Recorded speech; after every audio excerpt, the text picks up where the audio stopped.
Assalamualaikum warahmatullahi wabarakatuh. Selamat datang di Radio Mistis. Buat teman-teman yang baru bergabung di channel ini, silahkan klik tombol subscribe dan klik tombol notifikasinya agar tidak ketinggalan cerita terbaru dari channel ini. Apa kabar teman-teman? Pastinya kalian semua dalam keadaan sehat selalu, bahagia selalu, panjang umur, sukses selalu, dan selalu dimudahkan segala urusannya. Pada kesempatan kali ini, saya akan menceritakan kisah mistis yang berjudul Dendam. Tidak usah lama-lama dan tidak usah pakai basa-basi, kita langsung saja ke ceritanya. Mengenal sosok dan kepribadian Damar. Menyaksikan ingon Pak Komar yang sedang menyiksa kedua orang tuanya, Damar hanya terdiam. Dirinya tidak bisa berbuat apa-apa. Dari bawah ranjang tubuh Damar terasa menggigil. Terlebih ketika ingon Pak Komar mendekat ke arah Mas Suryo yang tidak jauh darinya. Tentu membuat Damar semakin ketakutan. Di saat ingon Pak Komar menebas orang tuanya, sontak Damar langsung berteriak. Damar pun terbangun. Ternyata ia baru saja bermimpi.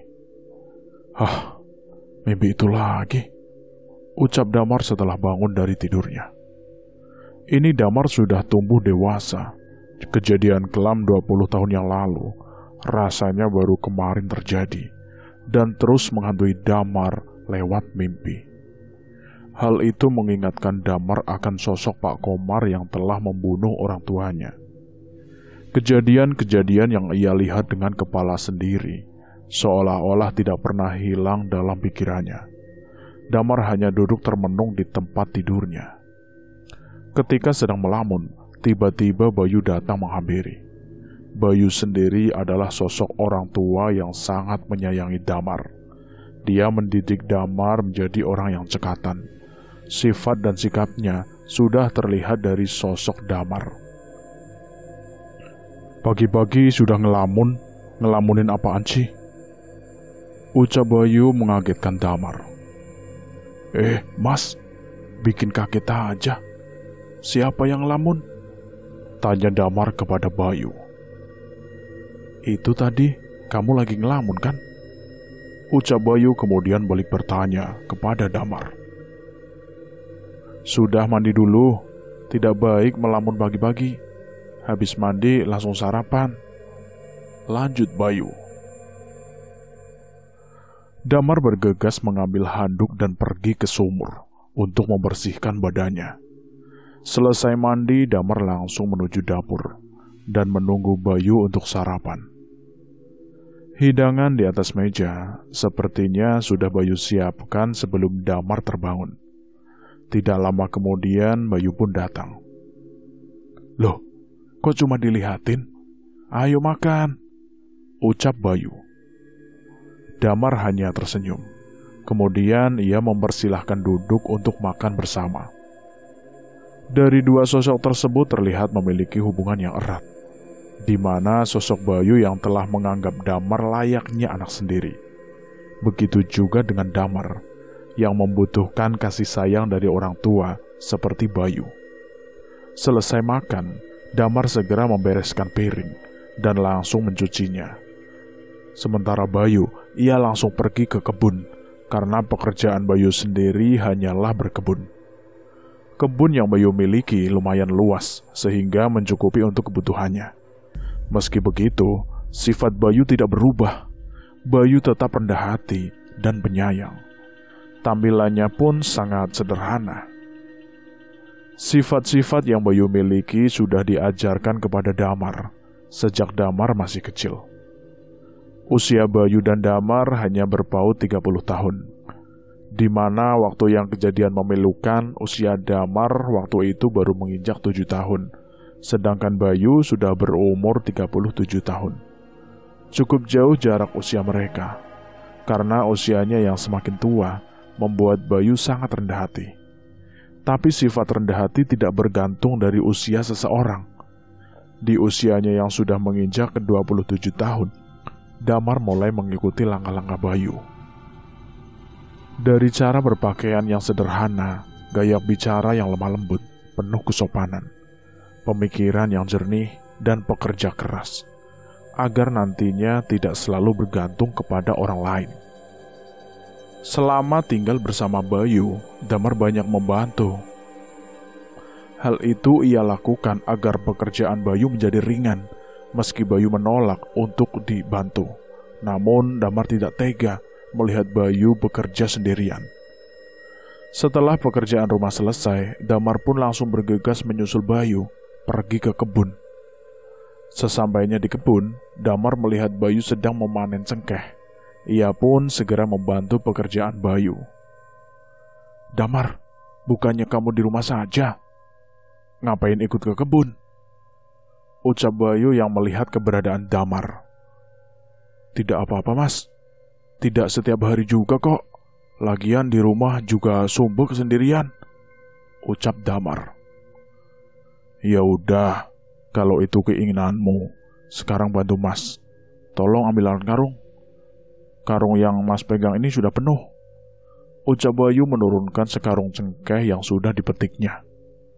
Damar pun menyambut karung yang sudah terisi dan memberikan karung kosong kepada Bayu. Setelah semua karung terisi penuh, kemudian mereka pulang. Sesampainya di rumah, mereka menjemur cengkeh yang sudah dipanen. Terik matahari yang begitu panas membuat cengkeh lebih cepat kering. Dari hasil panen itulah Bayu bisa menghidupi Damar hingga tumbuh dewasa. Masa lalu dan kehidupan Bayu. Bayu Anggara adalah anak dari Aji Pangestu Anggara dan Dewi Setianingsih. Mas Aji dan Bu Ningsih hanya seorang petani biasa. Tanah yang dimilikinya pun tidak cukup luas, hanya cukup untuk kebutuhan keluarga. Suatu ketika, Pak Komar mendatangi kampung Mas Aji. Ia hendak membeli tanah milik para warga, termasuk tanah milik Mas Aji. Tujuan Pak Komar membeli semua tanah warga tidak lain karena ambisinya yang ingin menguasai tanah di setiap daerah dan menjadikan dirinya paling kaya raya nomor 1. Jika tidak ada yang mau menjualnya, maka Pak Komar akan mengancam. Dia tidak segan-segan membunuh siapa saja yang membangkang. Warga di desa pun terpaksa menjual tanahnya kepada Pak Komar dengan harga yang murah, bahkan terbilang sangat rendah. Tapi tidak dengan Mas Aji. Mas Aji menolak menjual tanahnya kepada Pak Komar. Alasannya tanah yang ia miliki akan diwariskan kepada Bayu jika sudah besar nanti, karena tidak ada harta benda yang Mas Aji miliki selain tanah tersebut. Mendengar penolakan dari Mas Aji membuat Pak Komar geram. Bahkan Pak Komar mengancam akan membunuh Mas Aji dan istrinya. Suatu malam, Pak Komar masuk ke ruangan pribadinya. Dia hendak melayangkan keluhnya. 2 boneka sudah ia pilih, dan 2 nama sudah ia masukkan ke tubuh boneka tersebut. Tanpa lama-lama, Pak Komar langsung melayangkan keluhnya. Seketika itu juga Mas Aji dan Bu Ningsih tewas secara mengenaskan. Melihat kematian orang tuanya secara langsung, Bayu hanya terdiam mematung. Kemudian ia menangis histeris. Ia tidak menyangka bahwa kematian orang tuanya secepat ini. Ramai orang-orang berdatangan mengerubungi rumah Bayu. Banyak yang berbisik bahwa kematian orang tua Bayu akibat teluh dari orang lain. Bayu yang kala itu masih kecil, dirinya tidak mengerti bisikan tetangganya. Yang jelas, melihat kematian orang tuanya secara tidak wajar. Bayu menyimpan dendam dan berjanji akan mencari sosok di balik kematian orang tuanya. Semenjak kepergian orang tuanya, Bayu mulai berkelana. Ia tak tahu kemana kakinya harus melangkah. Bahkan untuk tidur saja, dirinya harus menumpang di teras rumah orang yang tidak dikenal.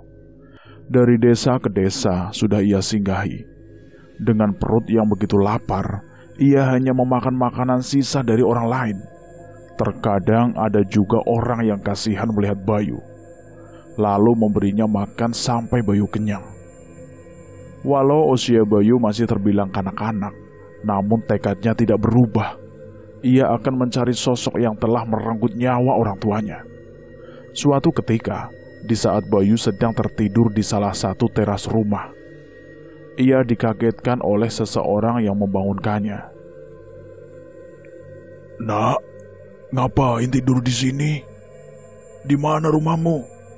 ucap seseorang yang membangunkan Bayu. Seketika Bayu pun langsung terbangun. Ternyata orang yang membangunkan Bayu adalah pemilik rumah tersebut. "Saya numpang tidur di sini, boleh ya mas?" ucap Bayu menghibah. Badan Bayu terasa menggigil karena dinginnya malam itu.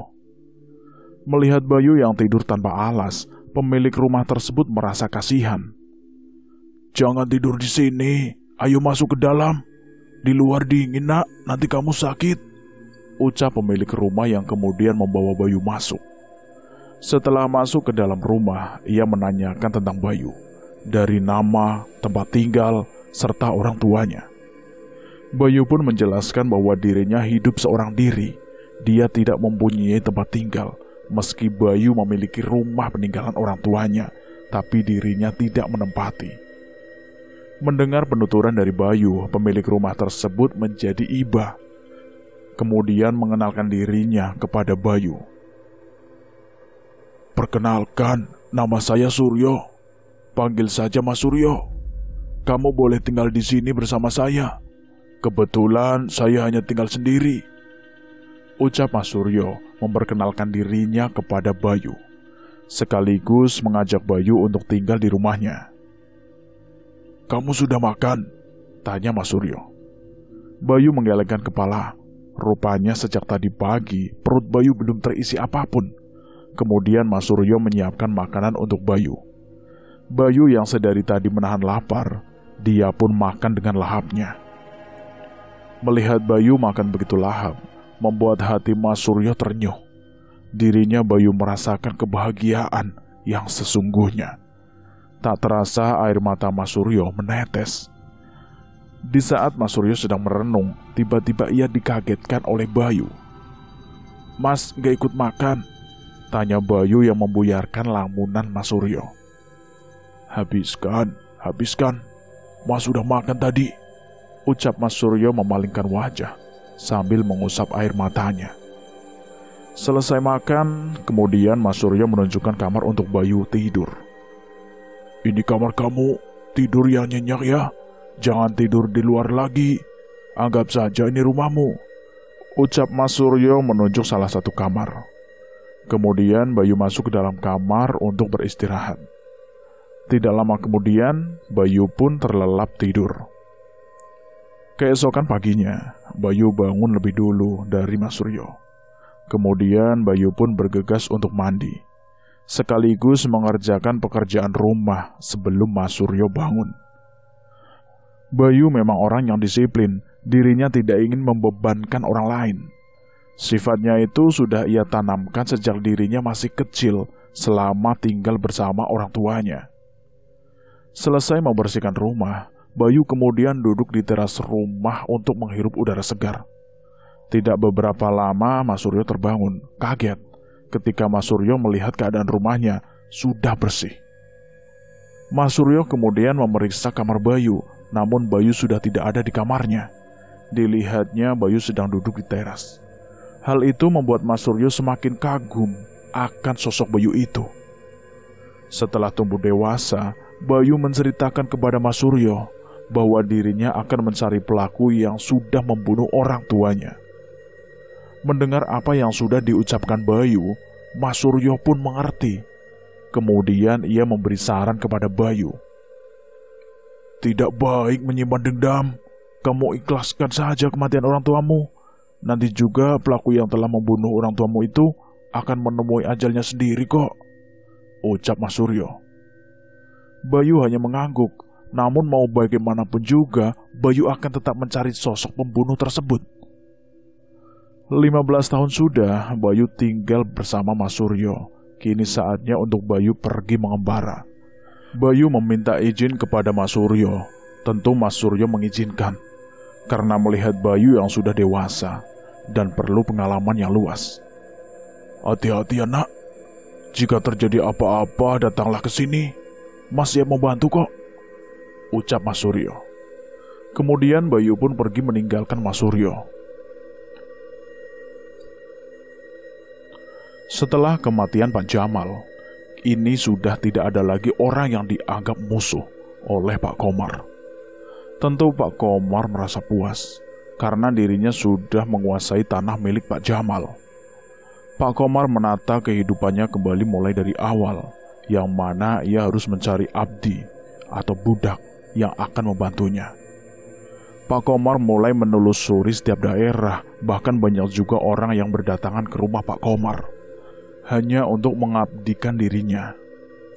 Tidak mudah menjadi abdi Pak Komar karena ada satu syarat yang harus dilakukannya, yaitu memakan jantung manusia mentah-mentah. Selain itu, sebagai abdi ada tugas berat yang harus dikerjakan, yaitu mencari ari-ari bayi dan mencari kuburan orang yang baru meninggal. Di saat Pak Komar menelusuri desa, ia pun singgah di salah satu desa terpencil, di mana di desa tersebut ditempati oleh Bayu dan Damar. Melihat kedatangan Pak Komar, warga desa mulai berhamburan keluar rumah, mengharap pemberian dari Pak Komar.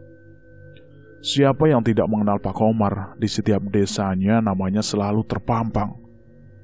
Bayu dan Damar yang mengetahui keberadaan Pak Komar, mereka pun ikut keluar bersama warga lainnya. Dari kejauhan, Bayu melihat Pak Komar turun dari mobil dengan gagahnya, meski umur Pak Komar sudah tua, atau bisa dibilang kakek-kakek. Tapi badan dia tetap gagah, seolah-olah tidak pernah menua. Hal itu tentu karena ingon yang ia miliki. Bayu yang melihat Pak Komar sedang mendekat ke arah dirinya, benar saja.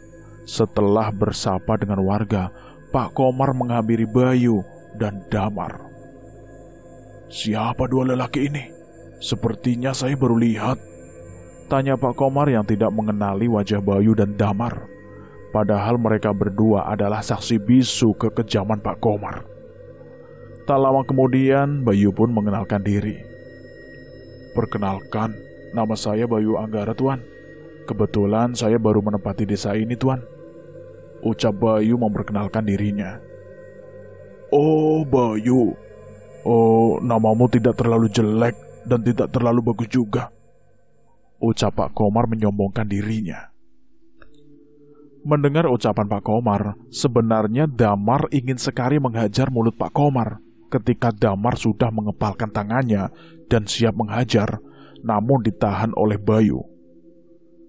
"Bayu, kamu tahu siapa saya?" tanya Pak Komar. "Tidak, Tuan," jawab Bayu singkat. "Saya maklumi kalau kamu orang baru di desa ini. Saya Komar, pemilik tanah di seluruh pelosok desa," ucap Pak Komar.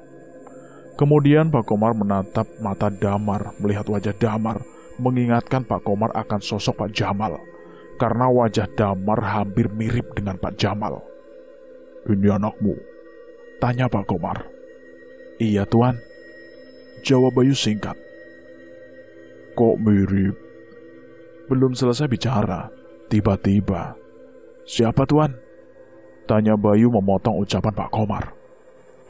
"Oh, tidak, lupakanlah," jawab Pak Komar. Setelah bercakap-cakap dengan Bayu, kemudian Pak Komar keliling desa untuk melihat tanah miliknya. Selepas itu, ia pun kembali menghampiri warga. "Siapa yang bersedia menjadi abdi dalam di rumah saya?" tanya Pak Komar pada warga. Namun warga tidak ada yang menjawab. Tiba-tiba Bayu menghampiri Pak Komar. "Saya siap menjadi abdi, Tuan, asal bayarannya setimpal," ucap Bayu di hadapan Pak Komar. Mendengar ucapan Bayu, Damar seolah-olah tidak percaya apa maksud dan tujuan Bayu menjadi abdi Pak Komar. "Mas, apa saya tidak salah dengar?" "Apa maksud perkataan Mas tadi?" tanya Damar berbisik di telinga Bayu. Namun Bayu tidak menjawab pertanyaan Damar. Dengan sikap Bayu yang tidak mengenakan, membuat Damar marah. Bayu seolah-olah sudah terhasut dengan ucapan Pak Komar. Namun Damar tidak memperlihatkan kemarahannya di hadapan Bayu. "Apa kamu sudah siap dengan risiko yang dihadapi?" tanya Pak Komar kepada Bayu.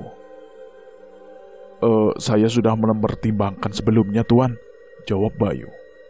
Bagus, sekarang kemasi barang-barang dan ikut saya. Pak Komar mengajak Bayu pergi ke rumahnya. Bayu pun masuk ke dalam rumah mengemasi pakaiannya. Damar yang melihat tingkah Bayu, ia pun jadi bingung. Kenapa Bayu bisa terhasut ucapan Pak Komar? Mas, bukankah Mas sudah tahu kejahatan Pak Komar? Kenapa Mas malah bersekutu dengan dia? Tanya Bayu. Bayu akhirnya menatap Damar. Ia tidak memberi jawaban. Kemudian Bayu menghampiri Pak Komar. Baiklah Mas, kalau itu sudah menjadi keputusanmu, ucap Damar pasrah. Damar hanya termenung. Ia tidak menyangka sosok Bayu yang telah dianggap sebagai orang tuanya kini malah menjadi musuh. Sudah siap Tuan, ayo berangkat, ucap Damar kepada Pak Komar. Setelah masuk ke dalam mobil, Bayu pun pergi meninggalkan Damar. Damar hanya terdiam mematung, melihat laju mobil yang berjalan meninggalkan dirinya. Dalam perjalanan, Bayu dan Pak Komar mulai berbincang-bincang. Rupanya Pak Komar memang membutuhkan sosok Bayu. Jadi tidak salah dia memilih Bayu sebagai abdinya. Sepertinya anakmu tadi tidak mengizinkanmu untuk ikut bersama saya. Saya lihat dari wajahnya, seperti ada penolakan, ucap Pak Komar mulai pembicaraan. Biarkan saja Tuan, tadi sempat menahan saya untuk pergi, ucap Bayu. Jangan panggil saya Tuan, panggil saja Pak Komar, ucap Pak Komar. Untuk menjadi abdi ada beberapa syarat yang harus kamu lakukan, dan itu tidak boleh ditolak, lanjut Pak Komar. Sebenarnya Bayu sudah mengetahui syarat-syarat dan pekerjaan sebagai abdi. Hanya saja Bayu pura-pura tidak mengetahuinya. Apa saja itu Tuan? Maaf, maksud saya Pak, tanya Bayu. Nanti setelah sampai di rumah saya jelaskan semuanya, ucap Pak Komar. Bayu saat itu hanya diam dan tidak ada lagi percakapan di antara mereka. Tiba-tiba mobil Pak Komar menabrak sesuatu. Goblok, bawa mobil yang benar, bentak Pak Komar kepada sopirnya. Maaf Pak, tadi sekilas ada yang lewat, ucap sopir Pak Komar. Setelah diperiksa, namun tidak ada apa-apa. Sopir pun masuk kembali ke dalam mobilnya dan melanjutkan perjalanannya. Tidak lama kemudian mereka sampai di kediamannya Pak Komar. Bayu hanya menggelengkan kepala ketika ia melihat rumah Pak Komar. Bayu, disinilah nanti kamu tinggal, ucap Pak Komar. Bayu hanya mengangguk, kemudian masuk mengikuti Pak Komar. Pak Komar menunjukkan beberapa ruangan sekaligus memberitahu Bayu mengenai ruangan yang tidak boleh dimasuki selain Pak Komar sendiri. Di dalam ruangan juga terdapat gazebo yang tidak boleh dimasuki oleh siapapun. Setelah menunjukkan semua ruangan, Pak Komar mengantar Bayu menuju ke kamarnya. Di sini kamarmu, istirahatlah. Besok kamu sudah mulai bekerja, ucap Pak Komar. Bayu hanya mengangguk. Kemudian ia masuk ke dalam kamar dan menata pakaiannya. Malamnya, sekitar pukul 12:15, Pak Komar pergi sendirian, tanpa pengawalan siapapun. Bayu yang melihat Pak Komar keluar rumah, ia pun penasaran. Tidak biasanya Pak Komar keluar rumah hanya seorang diri. Hendak pergi kemana dia? Dan apa yang dia lakukan malam-malam begini? Batin Bayu bertanya-tanya. Namun, Bayu tidak berani menghampiri. Dia hanya mengintip dari dalam rumah. Meski rumah Pak Komar megah, namun jika sudah larut malam, akan terlihat mengerikan. Ruangan-ruangan dengan pencahayaan yang redup menambah kengerian tersendiri bagi setiap orang yang memasukinya. Bayu sendiri tidak bisa menutup ketakutannya ketika berada di dalam rumah Pak Komar itu. Ketika Bayu hendak kembali ke kamarnya, tiba-tiba Bayu melihat sosok yang lewat, menuju ke ruang pribadi Pak Komar. Penasaran, Bayu pun berniat untuk mendekati, dengan langkah yang mengendap-endap agar tidak mengeluarkan bunyi. Tiba-tiba, Bayu dikagetkan dengan suara seseorang. "Mau kemana, Mas?" terdengar dari arah belakang Bayu. Kemudian Bayu pun menoleh. Ternyata dia adalah karyawan Pak Komar yang jaga di luar rumah. Wah, bikin kaget aja. Batin Bayu dengan detak jantung yang tidak karuan. Gak kemana-mana, Mas," ucap Bayu gugup. "Jangan sekali-kali mendekati ruang itu, Mas. Bahaya," ucap penjaga tersebut sambil menunjuk salah satu ruangan. "Ada apa dengan ruangan itu, Mas?" tanya Bayu penasaran. Kemudian penjaga tersebut menjelaskan kepada Bayu bahwa ruangan itu adalah tempat pemujaan Pak Komar setiap malam Jumat. Abdi Pak Komar membawa ari-ari untuk dimakan oleh Pak Komar sendiri. Bukan hanya itu saja, bahkan Pak Komar menyetubuhi mayat laki-laki atau perempuan di dalam ruangan itu. Jangan-jangan malam ini Pak Komar pergi untuk... Belum sempat Bayu meneruskan pembicaraannya, namun penjaga tersebut memotongnya. "Betul, Mas, Pak Komar pergi untuk mencari mayat yang baru meninggal," ucap penjaga tersebut. Tiba-tiba dari arah luar terdengar suara mobil. Mereka pun langsung membubarkan diri. "Pak Komar sudah datang. Tidak baik kita kumpul begini," ucap penjaga tersebut, yang langsung pergi ke dapur untuk membuat kopi. Begitu juga dengan Bayu, dia pun langsung masuk ke kamarnya. Di dalam kamar, Bayu masih membayangkan ucapan penjaga Pak Komar itu, karena ini menyangkut pekerjaan dia nantinya. Terdengar pintu rumah dibuka. Bayu kemudian mengintip dari celah pintu. Samar-samar terlihat Pak Komar sedang membawa peti. Tiba-tiba Pak Komar menatap ke arah Bayu yang sedang mengintip. Tentu Bayu sedikit kaget. Jangan-jangan Pak Komar mengetahui dirinya. Bayu langsung bergegas kembali ke ranjang. Semalaman Bayu tidak bisa tidur. Pikirannya terus melayang. Keesokan paginya, Bayu dikagetkan oleh suara Pak Komar yang berteriak memanggilnya. Sontak saja Bayu langsung terbangun. Dia pun langsung keluar menghampiri Pak Komar. "Bapak manggil saya, Pak?" tanya Bayu. "Iya, hari ini kamu ikut saya," ucap Pak Komar. "Kemana, Pak?" tanya Bayu. "Udah ikut saja," jawab Pak Komar. Kemudian Bayu bersiap-siap mengganti pakaian. Bahkan ia lupa untuk mandi. Setelah berganti pakaian, Bayu menghampiri Pak Komar kembali. Pak Komar mengeluarkan mobilnya dan Pak Komar sendiri yang akan menyetir, karena Bayu tidak bisa mengendarai mobil. Setelah siap, mereka pun berangkat. Selama dalam perjalanan, tidak ada percakapan di antara mereka. Bayu hanya melihat-lihat sekeliling. Mobil yang dikendarai Pak Komar mulai melewati bukit dan hutan-hutan belantara, yang mana tidak ada rumah satupun. Bayu sendiri merasa heran kenapa Pak Komar mengajaknya ke sini. Namun Bayu tidak berani bertanya apapun.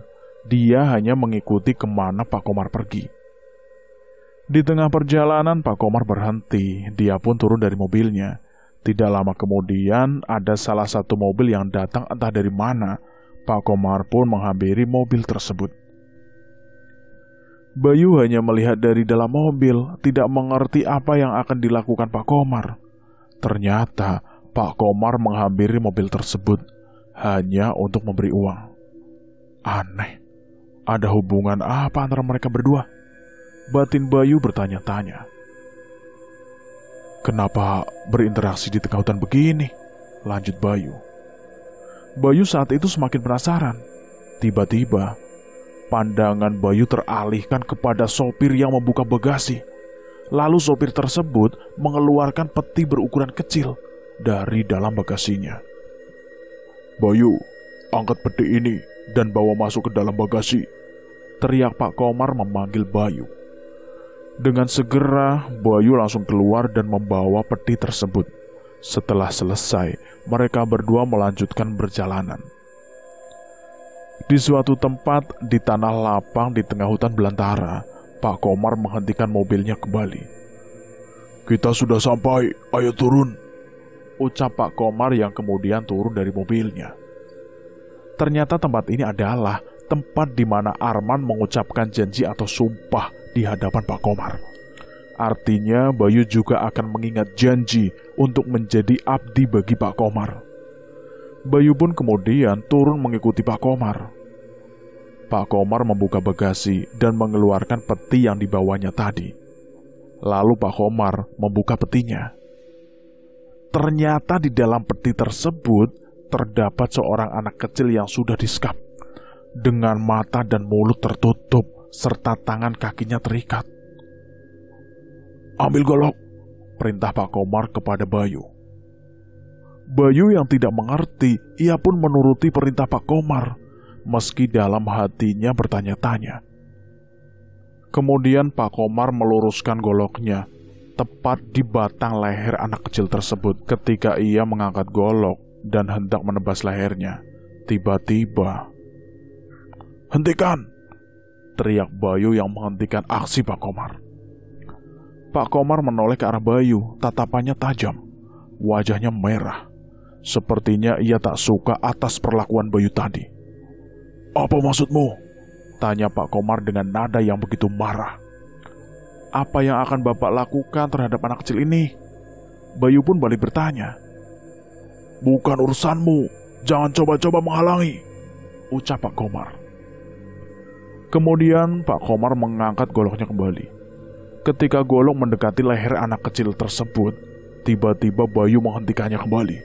Tentu dengan perlakuan Bayu yang kedua kali, membuat Pak Komar sangat marah. "Mau apa Bayu? Sudah saya bilang, jangan coba-coba menghalangi saya. Kalau dirimu tidak ingin bernasib sama seperti anak kecil ini." Bayu kemudian terdiam. Ia masih berpikir untuk mencari alasan bagaimana menyelamatkan anak tersebut, sekaligus agar dirinya tidak terjebak dalam perjanjian. "Hentikan Pak, saya baru 1 hari ikut bersama Bapak, dan saya belum terbiasa dengan sikap Bapak. Belum apa-apa Bapak sudah mau membunuh anak kecil aja," ucap Bayu. Tentu ucapan Bayu ini sangat beresiko baginya. "Sekarang maumu apa? Apa mau menggantikan anak kecil tersebut?" tanya Pak Komar. "Tidak Pak, maksud saya begini Pak. Bapak lihat wajah anak kecil ini, sepertinya masih bisa dimanfaatkan," jawab Bayu. Meski Bayu tahu siapa di hadapannya, namun Bayu tidak pernah gugup. Hal itu ia lakukan untuk meyakinkan lawan bicaranya. Pak Komar mulai mencerna ucapan Bayu, meski ia sangat marah, namun masih bisa menahan kemarahannya. "Lalu, apa manfaat dari anak ini?" tanya Pak Komar. "Dia bisa membantu pekerjaan Bapak," jawab Bayu. Pak Komar akhirnya mengerti apa yang diucapkan Bayu, meski terlihat kesal. Pak Komar membatalkan aksinya dan membawa anak kecil tersebut ke rumahnya. Selama dalam perjalanan, Pak Komar hanya terdiam. Hatinya masih kesal terhadap perlakuan Bayu. Tapi tidak dengan Bayu. Bayu terlihat santai, dirinya berhasil mengelabui Pak Komar dan menyelamatkan nyawa anak kecil tersebut. Sesampainya di rumah, Bayu langsung mengajak anak kecil tersebut masuk ke dalam kamarnya. "Siapa namamu nak?" tanya Bayu. "Nama saya Doni," jawab Doni sambil menghela nafas. "Doni, mulai sekarang kamu akan jadi bagian dari keluarga Pak Komar. Saya harap kamu jangan membantah perintah Pak Komar. Kamu boleh tidur bersamaku di kamar ini," lanjut Bayu. Kemudian mereka berdua pun beristirahat. Sementara Pak Komar, ia masih jengkel terhadap Bayu. Pak Komar mulai menaruh curiga kepada Bayu. Seperti biasa, setiap tengah malam Pak Komar keluar rumah, kesempatan bagi Bayu untuk memeriksa pribadi Pak Komar. Setelah dipastikan Pak Komar pergi, Bayu segera masuk ke dalam ruangan. Ketika membuka pintu, Bayu dikagetkan oleh tiupan angin yang berhembus di wajahnya. Bayu kemudian memeriksa barang-barang milik Pak Komar. Banyak sekali tulang belulang, bau amis yang menyengat, membuat Bayu tidak tahan ingin muntah. Tiba-tiba pandangan Bayu teralihkan pada kotak hitam yang sudah usang. Bayu pun mendekati dan membuka kotak tersebut. Di dalamnya terdapat 2 boneka yang sudah rusak. Di balik boneka, Bayu melihat robekan kertas. Kemudian Bayu membaca isi tulisan tersebut. Di dalamnya tertulis Aji Pangestu Anggara dan Dewi Setianingsih. "Bangsat," ucap Bayu memegang kertas tersebut. Rupanya orang yang selama ini dicari adalah Pak Komar, tuan atau majikan Bayu sendiri. Terdengar suara langkah kaki menuju ke arahnya. Bayu segera menutup kotak tersebut. Ia takut diketahui oleh orang lain jika berlama-lama berada di dalam ruangan itu. Bayu pun buru-buru keluar. Ketika membuka pintu, ia dikagetkan oleh sosok Doni yang sudah berdiri di depan pintu. Bikin kaget saja. Kamu ngapain di sini, Don?" bisik si Bayu. "Takut," ucap Doni menatap Bayu. "Ayo masuk. Kalau kita ketahuan berada di sini, bisa dimarahin nanti." Kemudian Bayu membawa Doni masuk ke kamarnya. Di dalam kamar, Bayu mendengar pintu luar terbuka. Dari langkah kakinya, Bayu sudah bisa menebak bahwa itu Pak Komar. Tapi Bayu penasaran, apa yang Pak Komar bawa kali ini? Kemudian Bayu mengintip di celah pintu, namun tidak ditemukan siapapun. Aneh, padahal tadi ada yang membuka pintu, batin Bayu. Mata Bayu terus melirik ke sudut rumah. Tiba-tiba pandangan Bayu tertuju pada benda yang gelinding. Terlihat samar-samar, benda tersebut seperti kepala. Namun setelah diperhatikan, benda itu mendekat ke arah Bayu dan benar saja, itu adalah kepala. Tiba-tiba kepala tersebut menatap ke arah Bayu dengan senyum menyeringai. Pandangan yang mengerikan itu membuat Bayu berangsur mundur. Bayu langsung lompat ke atas ranjang. "Ada apa, Mas? Kok kelihatannya ketakutan sekali?" tanya Doni. "Tidak ada apa-apa. Ya udah, ayo kita tidur, sudah malam," jawab Bayu singkat. Mereka berdua menikmati malam penuh kesunyian. Ruangan-ruangan yang terlihat menyeramkan membuat Bayu tidak betah berlama-lama tinggal di rumah itu. Mata Bayu masih terjaga. Pikirannya masih mengingat boneka yang ia temukan di dalam ruangan Pak Komar. Rumah Mbah Purnomo. Damar yang ditugaskan oleh Bayu untuk mencari keberadaan Mbah Purnomo. Ia pun segera bergegas menuju kediaman Mbah Purnomo. Alamat yang ditunjukkan oleh Mas Bayu sudah lengkap dan menunjukkan ke rumah ini. Damar pun langsung mengetuk pintu. Tidak beberapa lama, seorang yang sudah sepuh keluar membuka pintu. "Cari siapa, Nak?" tanya Mbah Purnomo.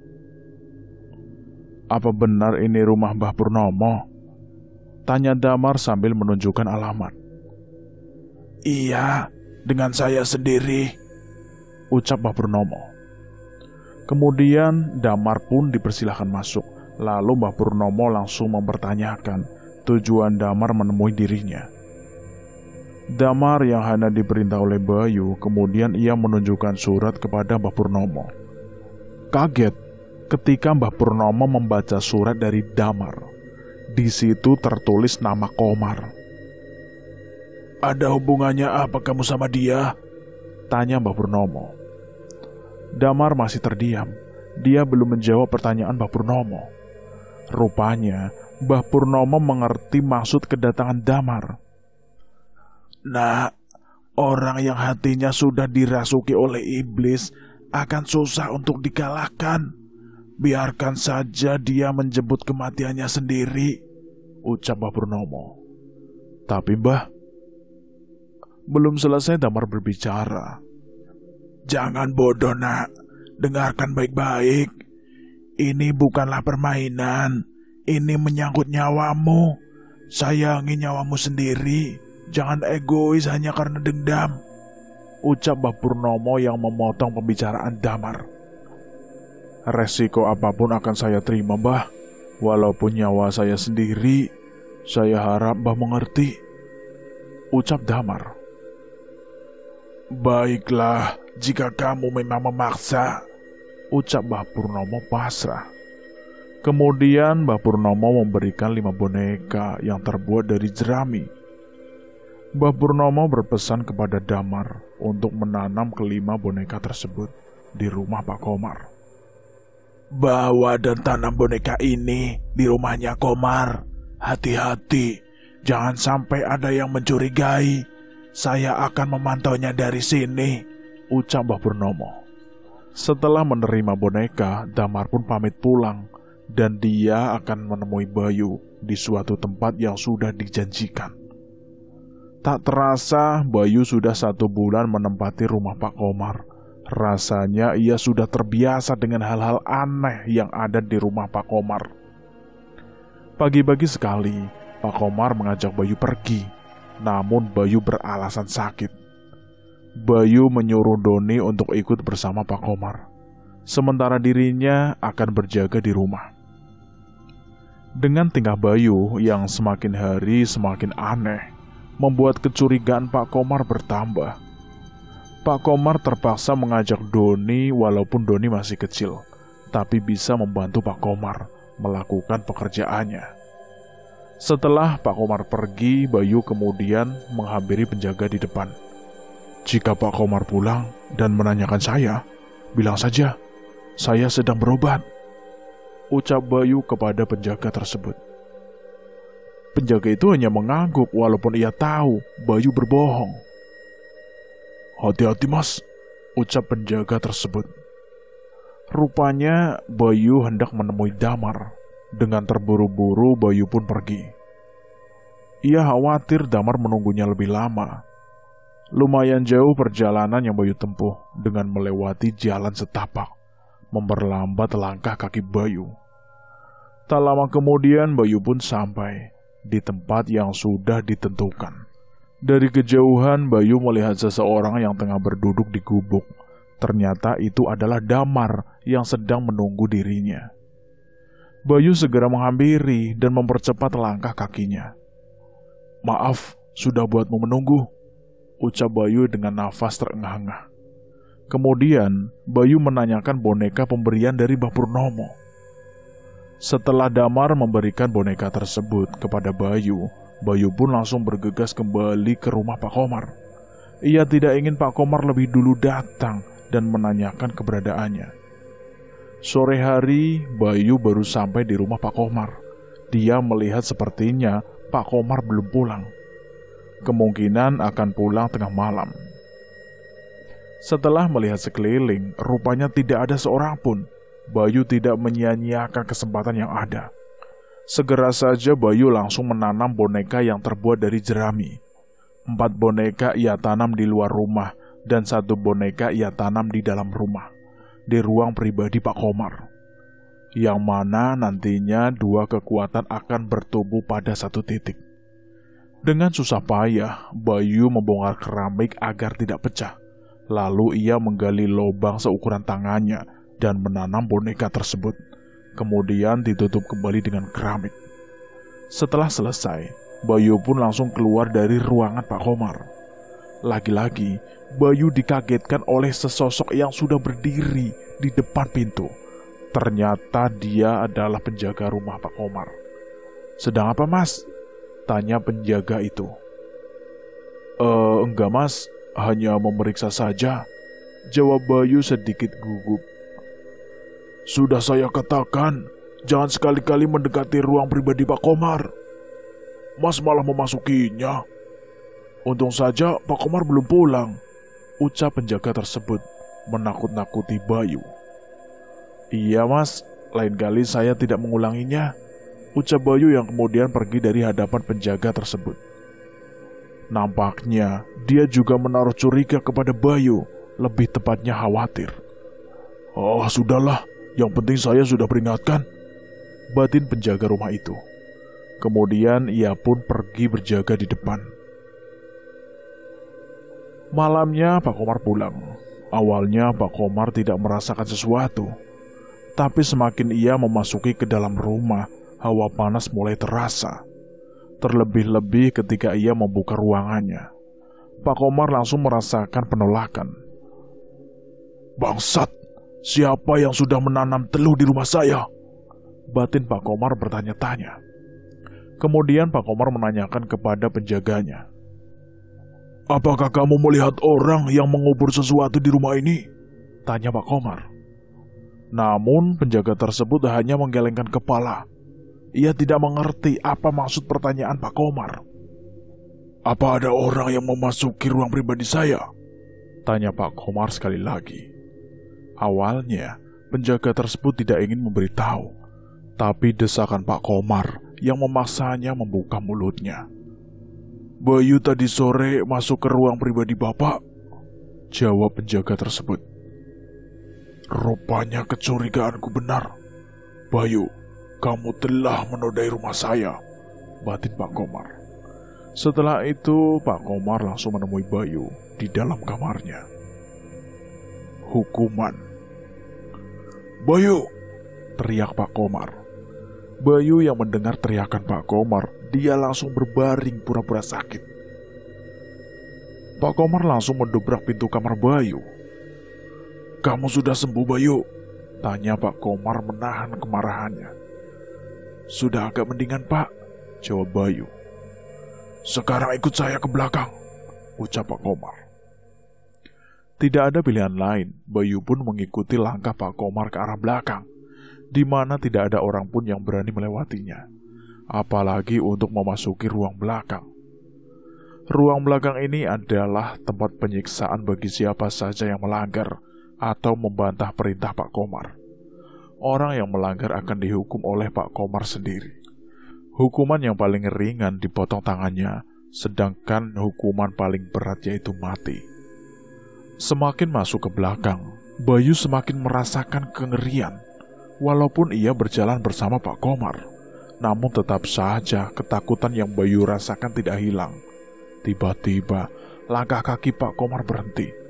Lalu Pak Komar berbalik menghadap Bayu. Melihat sorot matanya yang tajam, Bayu hanya bisa menundukkan kepalanya. "Bayu, kamu tahu maksud saya mengajakmu ke sini?" Bayu hanya menggelengkan kepalanya. "Kamu bisu, Bayu, jawab!" bentak Pak Komar. "Tidak, Pak," jawab Bayu yang masih menundukkan kepalanya. "Hai, angkat wajahmu, tatap saya." Sepertinya kemarahan Pak Komar sudah memuncak. Bayu kemudian mengangkat wajahnya, badannya gemetar, wajahnya terlihat pucat. "Apa yang kamu tanam di rumah saya?" tanya Pak Komar yang mendekatkan wajahnya. Tanam apa, Pak?" tanya Bayu. Bayu, kamu pikir saya tidak tahu apa yang sudah kamu lakukan di rumah saya?" ucap Pak Komar. "Sekarang tunjukkan di mana kamu menanam boneka itu," tanya Pak Komar lagi. Namun Bayu hanya terdiam. Dia tidak memberitahu kepada Pak Komar. Lalu Pak Komar mengambil sebatang kayu dan memukulkannya di wajah Bayu, sehingga menyebabkan hidung Bayu mengeluarkan darah. Akibat pukulan yang keras membuat pandangan Bayu jadi gelap, kepalanya terasa pusing. Kemudian Bayu terjatuh tersungkur. Lalu Pak Komar menyeret Bayu ke sudut tembok. Dia masih mendesak Bayu untuk menunjukkan tempat boneka tersebut ditanam. "Bayu, tunjukkan di mana boneka yang kamu tanam. Dengan begitu, saya tidak akan menghukummu," ucap Pak Komar yang terus mendesak Bayu. Tapi Bayu malah tertawa, seperti mengejek Pak Komar. "Kamu merasa takutkah, Komar? Mau sampai kapanpun, saya tidak akan menunjukkannya. Tunggu saja kematianmu. Kemanapun kamu pergi, kamu tidak akan selamat," ucap Bayu sambil tertawa terkekeh dengan hidung yang masih mengeluarkan darah. Mendengar ucapan Bayu membuat Pak Komar semakin marah. Lalu Pak Komar membenturkan kepala Bayu ke tembok. Darah pun langsung berceceran di sekitar tembok. "Baik, kalau memang begitu keputusanmu," ucap Pak Komar. Kemudian mengikat tangan dan kaki Bayu, lalu pergi meninggalkan Bayu sendirian. Rupanya Pak Komar tidak langsung membunuh Bayu.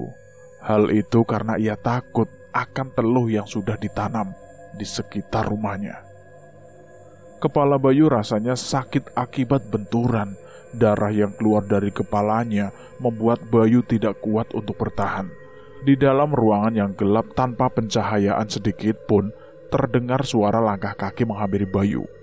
Terlihat samar-samar sosok anak kecil dari kejauhan, membuat Bayu semakin ketakutan.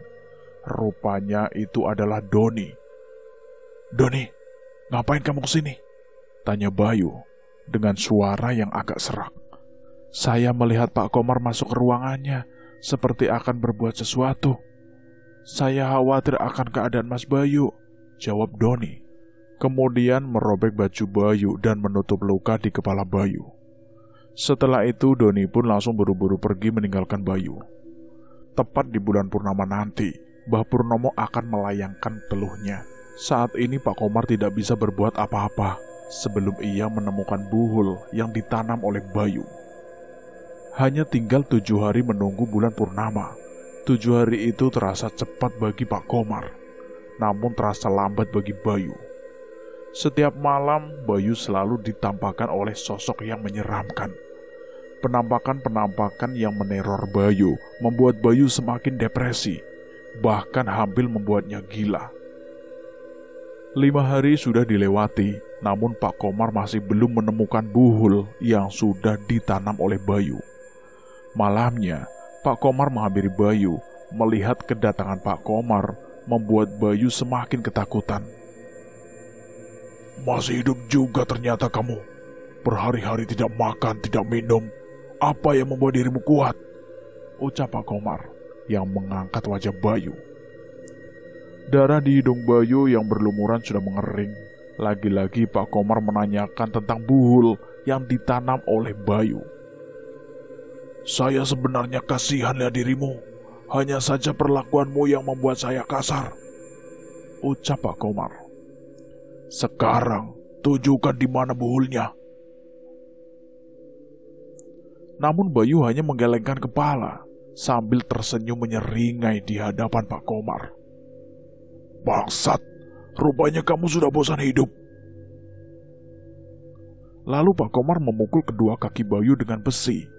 Pukulan keras yang mengenai tulang kering membuat Bayu mengerang kesakitan. Doni yang mendengar teriakan dari arah belakang, dia pun keluar dari kamarnya. Dengan langkah yang mengendap-endap, dia pun berjalan menuju ruang belakang. Dari jauh Doni melihat Pak Komar sedang menyiksa Bayu. Sebenarnya Doni ingin menolong, namun keadaan tidak memungkinkan. Akhirnya ia pun kembali ke dalam kamarnya. Keesokan paginya sudah dipastikan Pak Komar pergi. Doni secara diam-diam menuju ke ruang belakang untuk mengantarkan makan kepada Bayu. Mas Bayu," panggil Doni dari balik tembok. Bayu hanya menoleh ke kanan dan ke kiri. Dia tidak bisa melihat apapun. Tak lama kemudian Doni pun muncul. Tentu saja Bayu merasa khawatir, mengkhawatirkan Doni jika ketahuan oleh Pak Komar. Pasti Doni juga akan dihukum. "Ngapain lagi kamu kesini? Jangan sampai Pak Komar mengetahui keberadaanmu di sini," usap Bayu penuh khawatir. "Tenang Mas, Bapak pergi kok. Saya kesini membawakan makan untuk Mas Bayu. Mas Bayu pasti lapar kan? Dari kemarin kan belum makan." Kemudian Doni pun memberikan makanan kepada Bayu. Dengan susah payah karena tangannya terikat, Bayu pun makan dengan lahapnya. Tiba-tiba terdengar suara klakson mobil. Rupanya Pak Komar sudah pulang. "Cepat habiskan Mas," ucap Doni tergesa-gesa. Dengan terburu-buru Bayu menghabiskan makanannya, sehingga ia tersendak. "Minum Don, minum," ucap Bayu. Namun sayang sekali, Doni hanya membawa makanan, tapi tidak membawa air minum. "Aduh Mas, maaf, saya lupa bawa air minum," ucap Doni. Bayu hanya menghela nafas sambil menahan sakit akibat tersendak makanan. Sementara Doni, dia langsung pergi meninggalkan Bayu karena takut diketahui oleh Pak Komar. Rupanya Pak Komar pergi mencari bantuan untuk mengembalikan teluh yang sudah ditanam di rumahnya. Namun orang yang diminta bantuan tidak menyanggupinya. Malamnya Pak Komar masih berada di ruang pribadinya. Dia sedang mencari cara untuk memusnahkan teluh tersebut. Doni yang sedari tadi di dalam kamar, dia pun keluar menemui Bayu. Melewati beberapa ruangan yang begitu gelap, membuat Doni ketakutan. Tak berapa lama, Doni pun sampai di ruang belakang. Ia melihat Bayu sedang meringkuk, sepertinya Bayu tertidur. Mas Bayu bangun," ucap Doni menepuk pundak Bayu. Tentu saja, sentuhan tangan Doni membuat Bayu kaget. "Aduh, kamu lagi? Mau apa lagi kamu kesini?" "Saya mau menolong Mas," ucap Doni penuh keyakinan. "Benar, kamu mau menolong saya?" tanya Bayu. "Iya Mas," jawab Doni singkat. "Baiklah, kalau kamu mau menolong saya, cari kunci di ruang Pak Komar. Jika kamu menemukannya, sekarang kembali ke sini dan buka rantai yang mengikat tangan dan kaki saya," ucap Bayu. Doni kemudian terdiam sejenak. Ia masih memikirkan bagaimana caranya masuk ke dalam ruangan Pak Komar. Sementara Pak Komar sedang berada di dalam. "Bagaimana caranya, Mas?" tanya Doni. "Kamu pikirkan, jangan tanya saya," ucap Bayu. Tanpa sepengetahuan Bayu, tiba-tiba tangan Doni memukul kaki Bayu, tepat di bagian lukanya. Sontak Bayu pun langsung berteriak kesakitan. "Maaf Mas, maaf. Saya tidak tahu kalau kaki Mas luka," ucap Doni meringis meminta maaf. Pak Komar yang mendengar teriakan Bayu, dia pun keluar dari dalam ruangan. Terdengar suara langkah kaki Pak Komar yang sudah dekat. Tiba-tiba Doni menaruh kayu di kaki Bayu.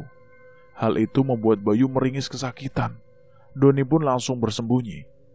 Benar saja, tidak lama kemudian Pak Komar pun datang, membawa lampu sebagai penerangan. "Bayu, kamu telah mengganggu konsentrasi saya," ucap Pak Komar. "Oh, rupanya gara-gara kayu ini." Pak Komar kemudian memukulkannya lagi ke kakinya. Baru saja sakitnya mereda, kini Bayu harus merasakan sakit lagi. Bayu hanya bisa menahan. "Sakit?" tanya Pak Komar. Bayu hanya diam, dia tidak menanggapi pertanyaan Pak Komar. Doni yang dari tadi sembunyi, dia pun segera keluar dan pergi menuju ke ruang Pak Komar. Tanpa lama-lama, Doni langsung memeriksa barang-barang Pak Komar. "Nah, ini yang saya cari," batin Doni. Setelah menemukan kunci, Doni langsung keluar. Buru-buru ia melangkahkan kakinya. Tiba-tiba kakinya tersandung sesuatu. Lalu Doni pun terjatuh.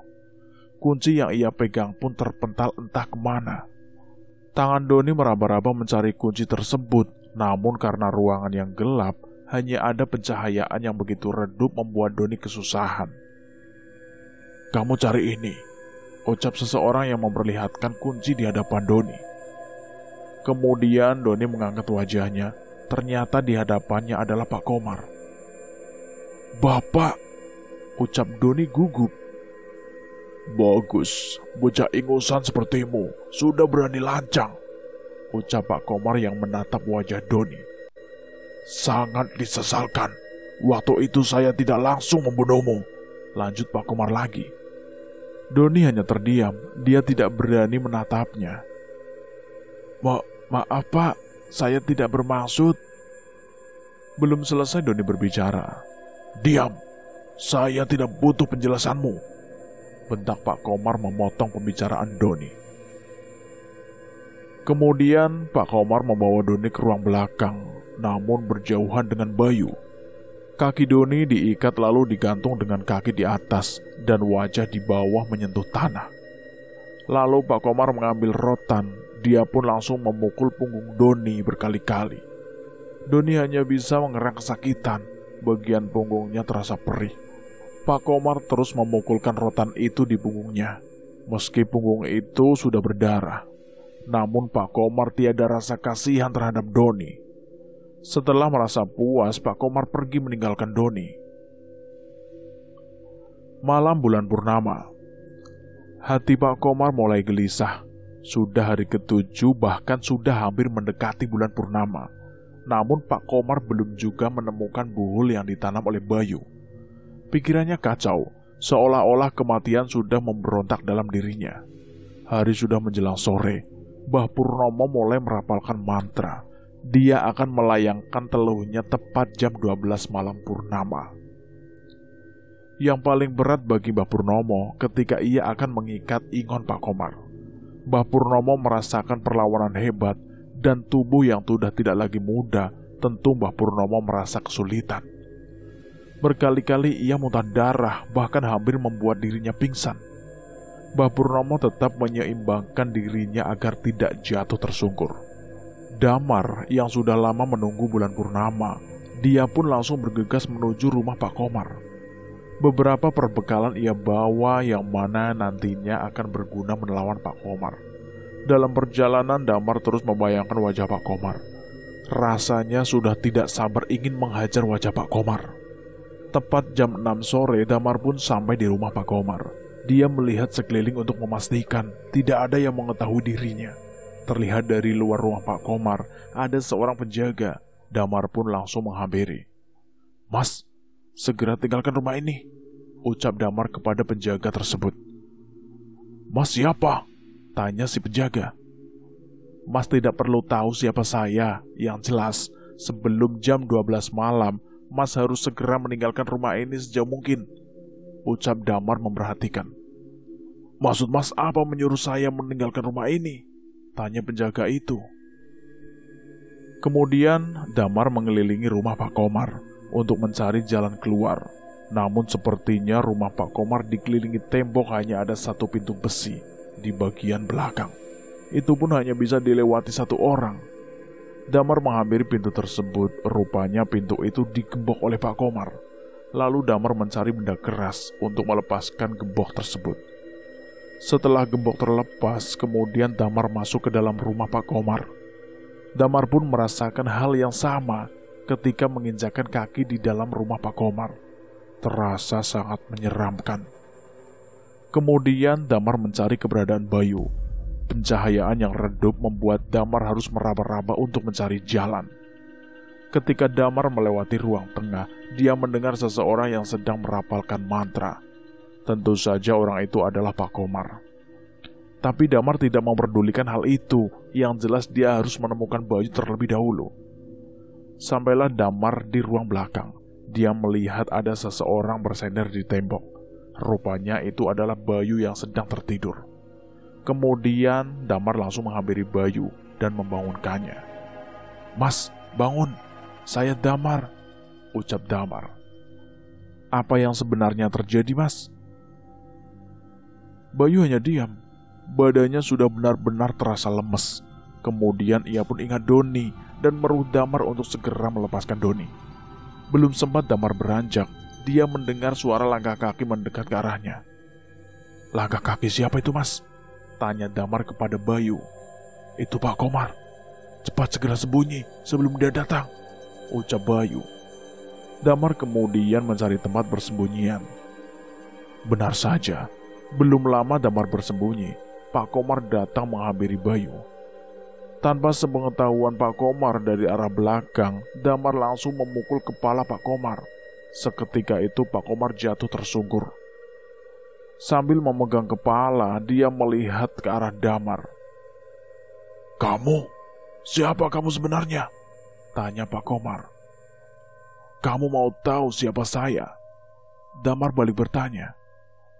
"Masih ingatkah kejadian 20 tahun yang lalu, di mana keluarga Jamal dan Lasmi serta satu anaknya kamu bunuh dengan kejam? Begitu juga dengan keluarga Anggara. Saya Damar akan menuntut balas kekejamanmu selama ini," lanjut Damar. Sontak saja perkataan Damar membuat Pak Komar kaget. Pak Komar hanya terdiam. Kemudian ia bangkit. "Hahaha, Damar, putra dari Jamal dan Lasmi, rupanya kamu masih hidup. Sayang sekali, kenapa saya tidak membunuhmu juga waktu itu?" ucap Pak Komar. "Karena kamu bodoh, Komar. Akibat kebodohanmu, sampai sekarang saya masih hidup. "Bangsat, sopan sedikit bicara sama orang tua," bentak Pak Komar. "Sopan? Apa saya tidak salah dengar? Berbicara dengan orang tua sepertimu tidak perlu sopan santun." Tiba-tiba Pak Komar langsung mencekik leher Damar. Meski Pak Komar sudah tua, namun tenaganya melebihi 10 orang dewasa. Hal itu membuat Damar tidak bisa bernafas. Tangan Damar meraba-raba ke arah pinggangnya, lalu ia mencabut sebilah pisau dan langsung menusukkannya ke tangan Pak Komar. Pisau yang menancap menembus tulang membuat Pak Komar mengerang kesakitan. Secara perlahan, cengkeramannya mulai melemah.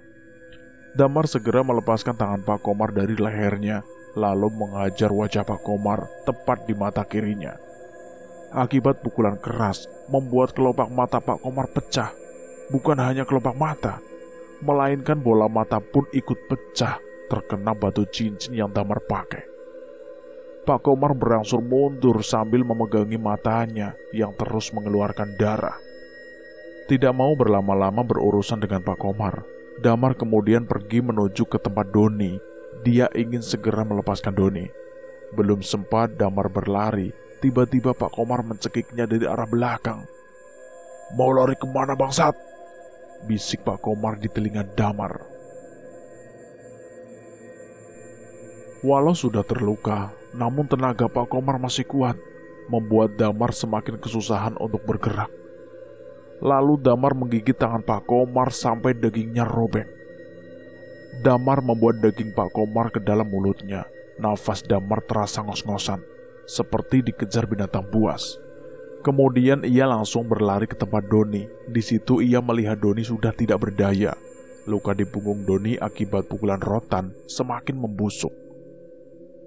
Untungnya hanya diikat menggunakan tambang, sehingga mempermudah bagi Damar untuk melepaskannya.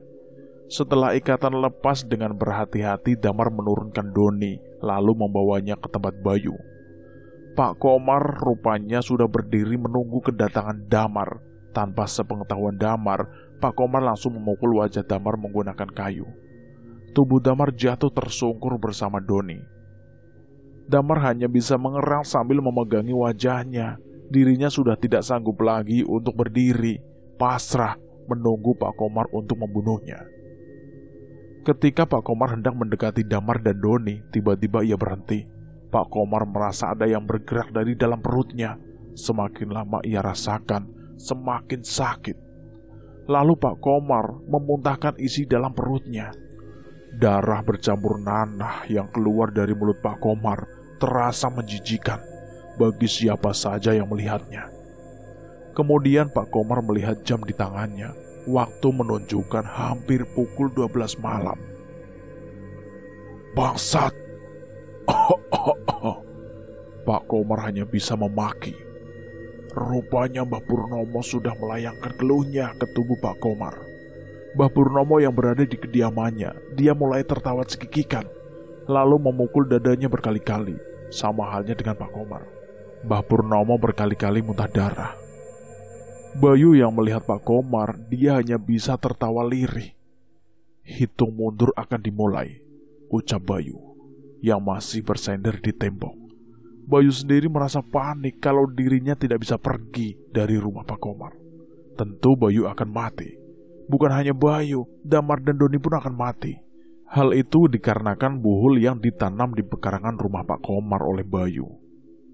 Mula-mula mata, telinga, dan hidung Pak Komar mengeluarkan darah. Lalu perutnya membengkak, kulitnya mulai menghitam, dan jatuh tersungkur. Damar segera bangkit, dia menghampiri Bayu yang masih terikat. "Kuncinya di mana, Mas?" tanya Damar. "Di saku Pak Komar," jawab Bayu. Dengan segera Damar menghampiri Pak Komar, dia langsung merogoh saku Pak Komar. Namun ternyata kuncinya sudah tidak ada. Pak Komar yang melihat kepanikan di wajah Damar, dia pun tertawa. "Kamu cari apa, nak?" "Cari kunci. Kunci sudah saya buang," ucap Pak Komar. Rupanya Pak Komar masih hidup. "Bangsat, sudah mau mati juga masih menyusahkan," ucap Damar yang memaki Pak Komar. Kemudian Damar berlari keluar rumah. Rupanya tanaman-tanaman sudah mulai mengering. Tanah di sekitar halaman rumah mulai gersang. Damar segera kembali ke dalam. Tidak banyak waktu bagi Damar untuk membawa Bayu dan Doni. Untungnya Doni masih bisa berjalan walau tertatih-tatih. Doni segera menghampiri Bayu sambil melewati Pak Komar. Sempat-sempatnya kaki Doni menendang kepala Pak Komar. Damar segera menggendong Bayu, sementara Doni dia membawa peralatan Damar. Mereka pun pergi melewati Pak Komar yang sudah sekarat. Namun tiba-tiba tangan Pak Komar mencengkram kedua kaki Damar, sehingga Damar pun jatuh tersungkur, tertimpa badan Bayu. "Hahaha, mau kemana? Kalian tidak akan bisa keluar dari sini," ucap Pak Komar yang masih mencengkram kedua kaki Damar. Doni yang melihat Damar kesusahan, dia pun segera mengambil tongkat besi lalu memukulkannya ke tangan Pak Komar. Sontak saja Pak Komar langsung mengerang. Dia pun melepaskan cengkramannya. Rupanya Doni belum merasa puas. Ia memukul punggung Pak Komar berkali-kali. "Don, sudah, waktu kita tidak banyak. Ayo cepat keluar," ucap Damar yang melihat Doni menumpaskan dendamnya.